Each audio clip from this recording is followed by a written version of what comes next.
بسم اللہ الرحمن الرحیم۔ السلام علیکم۔ وائس اسٹوریز بائی علینا کے محترم سامعین، میں علینا خان آپ کو اپنے چینل میں ویلکم کرتی ہوں۔ آپ سب سے گزارش ہے کہ چینل کو لائک اور سبسکرائب کر لیں اور گھنٹی کے بٹن کو دبا لیں تاکہ ہر نئی آنے والی ویڈیو آپ کو فوراً مل سکے۔ آپ کے ہاں بیٹی ہوئی ہے۔ عامل مہاراجہ کو نرس نے بیٹے کی پیدائش کی خبر دی تو مہاراجہ کے چہرے کے اتار چڑھاؤ سے گھبرا کر نرس کو علم ہو گیا تھا کہ یہ عجیب سا انسان اسے بیٹا ہونے پر بھی 1 روپیہ خوش ہو کر نہ دیتا۔ نا امیدی کی کیفیت میں پلٹتی ہوئی نرس حیرت کا شکار تب ہوئی جب مہاراجہ نے اسے 5-5 ہزار کے 10-12 نوٹ بغیر گنے جیب سے نکال کر اکھڑے مزاج کے ساتھ دیتے ہوئے کہا کہ یہ تمہاری مٹھائی کے پیسے ہیں۔ پیسے تھام کر نرس کبھی مہاراجہ تو کبھی ہاتھ میں تھامے پیسوں کو دیکھ رہی تھی۔ مہاراجہ نرس کی نظروں سے کوفت زدہ ہو کر کمرے کی جانب روانہ ہو گیا جہاں نومولود بچی اور ماں موجود تھے۔ بچی کی ماں ہوش میں تھی اور خوشی کے تاثر سے آزاد چہرے کے ساتھ مہاراجہ کی جانب دیکھ رہی تھی۔ بیٹی ہوئی ہے، معلوم ہے مجھے، ماں نے کسی بھی جذبے سے خالی لہجے میں کہا۔ تم بہت عظیم عورت ہو جو اپنے شوہر کے لیے اپنی اولاد تک کو قربان کر سکتی ہو۔ مہاراجہ نے اپنی بیوی کی محبت کا اعتراف کرتے ہوئے کہا، میں تمہارے لیے کچھ بھی کر سکتی ہوں، بیڈ پر لیٹی عورت نے آنکھیں مونتے ہوئے کہا۔ مہاراجہ سفید کپڑے میں لپٹی نومولود بچی کو اپنے گھر کے ایک کمرے میں شیطان کو قربانی کے لیے پیش کر رہا ہوتا ہے۔ تبھی شیطان کی خوشنودی حاصل کرنے کے لیے کمرے کے بیچوں بیچ جلائی گئی آگ کے شعلے اڑ اڑ کر ہر چیز کو جلا کر بھسم کرنے لگتے ہیں۔ اس غیظ و غضب کا مطلب تھا شیطان نے قربانی قبول کرنے سے انکار کر دیا ہے۔ مہاراجہ سٹپٹا گیا کہ یہ کیسے ممکن ہے کہ شیطان اپنے خاص چیلے یعنی مہاراجہ سے قربانی قبول نہ کرے۔ اس کی 2 وجوہات ہو سکتی ہیں، یا تو بچی میں کوئی نقص ہے یا مہاراجہ سے قربانی پیش کرنے میں کوئی خطا ہوئی ہے، مگر دونوں صورتوں میں مہاراجہ سزا کا مستحق ہو چکا تھا۔ اب یہ سزا یا تو زندگی کی ڈور کٹنے کی صورت میں ملنی تھی یا پھر ساری زندگی شیطان کی دشمنی کی صورت میں ملنی تھی۔ مہاراجہ نے بچی کو کپڑے سے نکال کر دیکھا۔ بچی کا آدھا منہ کالا تھا جو کہ پیدائشی نشان کی صورت تھا، جبکہ شیطان کو کسی بھی نقص سے پاک قربانی پیش کی جانی شرط ہوتی ہے۔ یہ بچی آخری قربانی تھی جس کے بعد مہاراجہ نے ایک ناقابل شکست شیطان کا چیلا بن جانا تھا، مگر بچی کے چہرے کی کالک نے مہاراجہ کی قسمت پر بھی کالک مل دی تھی۔ طاقت کے خمار اور فتح کے نشے نے مہاراجہ کو اتنا اندھا کر دیا تھا کہ وہ بچی کی جانچ پڑتال کیے بغیر اسے قربان کرنے لگا تھا، اور یہی غلطی اسے لے ڈوبی تھی۔ بچی کو دیوار پر مارتے ہوئے مہاراجہ کو بس اتنا یاد رہا کہ کمرے میں ہر طرف آگ ہی آگ تھی۔ اس کے بعد لوگوں کو کمرے میں صرف مہاراجہ کی راکھ ملی اور دیوار کے ساتھ پڑی بچی جو بھوک اور شاید درد سے بلبلا رہی تھی۔ مہاراجہ کا معاملہ کھلم کھلا تھا کہ اس کی موت شیطانی عمل کے دوران ہوئی ہے۔ کیس 1-2 دن میں بند ہو گیا۔ مہاراجہ اتنی جائیداد اور دولت چھوڑ کر گیا تھا کہ اس کی بیوی اور بچی اور مہاراجہ کی ماں اپنی آدھی زندگی آرام و سکون سے گزار سکتے تھے۔ کوئی نہیں جانتا تھا کہ مہاراجہ اپنی بیٹی کی وجہ سے موت کے گھاٹ اتار دیا گیا ہے۔ مہاراجہ کی موت نے جہاں اس کی بیوی کو غمگسار کیا، وہیں بیٹی کے بچ جانے کی خوشی نے غم کو ہلکا بھی کیا تھا۔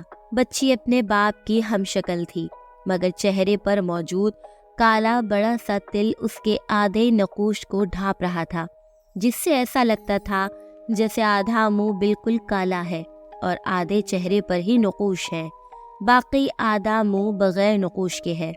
آنکھ کا سفید حصہ بھی کالا تھا۔ بہت قریب سے دیکھنے پر نظر آتا تھا کہ چہرے کے باقی کالے حصے میں بھی نقوش ہے۔ مہاراجہ کے بچی کو دیوار پر مارنے سے بچی کے جسم کا ایک حصہ مفلوج تھا اور یہ حصہ بھی چہرے کے کالے طرف کا حصہ تھا۔ معذوری اور چہرے کے آدھے کالے حصے نے بچی کو بظاہر خوفناک مخلوق میں بدل دیا تھا، مگر ماں کا دل تو ماں کا دل ہوتا ہے۔ اپنی اولاد کو گود میں لینے سے پالنے کے احساس نے ماں کو اپنی بچی کے ایب نارمل پن کو محسوس ہی نہیں کرنے دیا۔ ماں نے بچی کا نام امرتا رکھا۔ وقت کا پہیہ گھومتا گیا اور امرتا نے جوانی کی دہلیز پر قدم رکھ دیا۔ امرتا اور اس کی ماں اسی محلے میں رہتے تھے جہاں مہاراجا اپنے کالے عملیات اور شیطان کے چیلے ہونے کے ناطے سے جانا جاتا تھا۔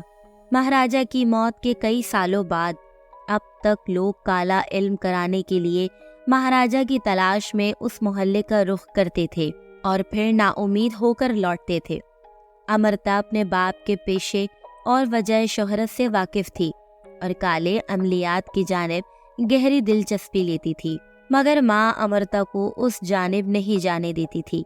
وہ ان عملیات کے چکر میں شوہر کو تو کھو چکی تھی، اب واحد سہارا بیٹی کو نہیں کھونا چاہتی تھی۔ امرتا اپنے آدھے کالے چہرے کو لوگوں سے چھپا کر رکھتی اور چادر کے پلو سے ڈھانپے رکھتی تھی۔ امرتا ذہنی طور پر جانتی تھی اور اپنی ذہن سازی کر بیٹھی تھی کہ کوئی بھی اسے اس کے بھیانک چہرے اور معذور جسم کی وجہ سے قبول نہیں کرے گا۔ اسے ساری زندگی اپنی ماں کے ساتھ گزارنی ہے۔ انہی دنوں محلے میں ایک گھر فروخت ہوا۔ نئے آنے والوں میں ایک امرتا کا ہم عمر لڑکا، اس کی ماں اور نانی شامل تھے۔ یہ گھر امرتا کے گھر کے بالکل سامنے والا گھر تھا جس کی ڈبل سٹوری تھی۔ انہی دنوں امرتا کو بھی اس کمرے کے اندر جانے کا تجسس ہوا تھا۔ امرتا کے دل میں بھی کالے علم کو سیکھنے کا جذبہ پیدا ہوا اور وہ تجسس اور جذبے کے ہاتھوں اس کمرے کو کھولنے کے درپے ہو گئی جس میں مہاراجا شیطان کو قربانی دیتے خاک کا ڈھیر ہوا تھا۔ مگر امرتا کی ماں نے اس کمرے کو واقعے کے بعد تالا لگا کر ہمیشہ کے لیے بند کر دیا تھا۔ امرتا ماں کی عدم موجودگی میں اس کمرے کی چابی تلاشتی رہتی تھی، مگر ہر بار ناکامی کا منہ دیکھتی تھی۔ ایک دن ماں کی عدم موجودگی میں چابی تلاشتی امرتا ناکام ہو کر تھک ہار کر صحن میں پڑی کرسی پر بیٹھ کر سامنے والے گھر کی اوپری منزل کو گھورنے لگی۔ بے خیالی میں اس کی نظر سامنے موجود لڑکے پر پڑی جو تجسس سے امرتا کو پریشان حال گھر کے مختلف حصوں کی تلاشی لیتا دیکھ رہا تھا۔ محبت بہت بے ادب جذبہ ہوتا ہے۔ یہ انسان کو سوچ سمجھ سے قاصر کر دیتا ہے اور پہلی نظر کا ایسا قیدی بنا دیتا ہے کہ انسان چاہ کر بھی اس قید سے آزاد نہیں ہو پاتا۔ امرتا سامنے والے گھر کی اوپری منزل میں مقیم عالیہ بیٹی کے اکلوتے بیٹے حارث کی محبت میں دل ہار چکی تھی۔ امرتا نے حارث کو کئی بار اپنے گھر کی بالائی منزل سے امرتا کے گھر تاک جھانک کرتے دیکھا تھا۔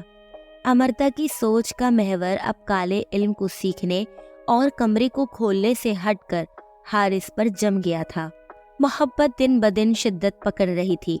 اب تو امرتا نے حارث کے گھر آنا جانا بھی شروع کر دیا تھا۔ حارث کی ماں نیک ملنسار خاتون تھی۔ مذہب کی بنیاد یا امرتا کے جسمانی نقص کو پیچھے چھوڑ کر امرتا کو بیٹیوں جیسا پیار دینے لگی۔